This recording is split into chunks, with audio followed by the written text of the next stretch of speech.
la Moulou, les gens finiraient d'écrire tout et n'importe quoi.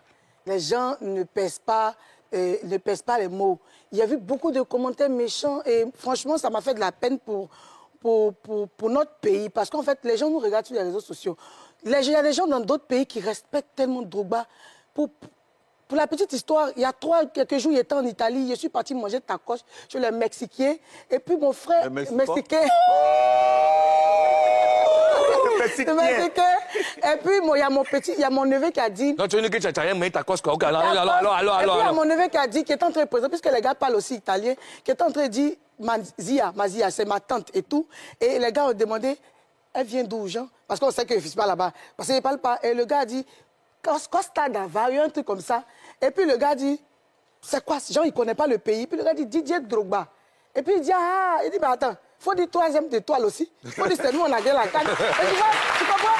Ça veut dire que Drogba, c'est un passeport. Ouais. Tu vois, Drogba, c'est un passeport. Et de toute façon, il y a des pays qui aiment Drogba, qui respectent Drogba. Voir comment on traite nous-mêmes notre légende, ça fait de la peine de voir de méchants commentaires. C'est vrai, peut-être qu'il a mal agi, peut-être qu'il a été maladroit, mais je pense qu'il y a certains commentaires qui n'étaient pas nécessaires. Mais beaucoup qui tombent.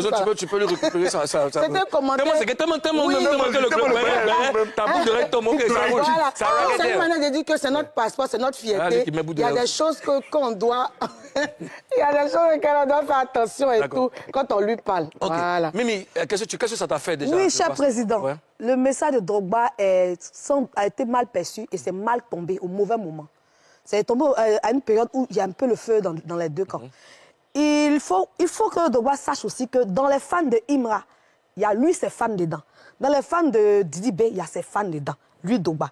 Il est aimé par les deux camps, par les fans des deux camps. Donc, du coup, ils se sont sentis un peu... Les femmes de Ira. Les femmes de Imra. Les femmes de Imra.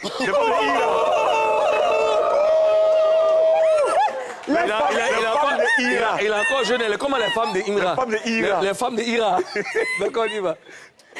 Les fans de Imra se sont sentis un peu abandonnés, délaissés. Ouais. Surtout que ce n'est pas le commentaire de n'importe qui, c'est le commentaire d'une légende. C'est la story de Didier Drogba. Donc, du coup, ça a montré que genre, Didier Drogba, c'est Didi B, il fait rien. Eux se sont sentis blessés. Jean, il a pris parti. Donc, genre, Drogba a pris parti. Lui, c'est Didi B, il a kiffé. Hop, ils ont mal compris, sans doute.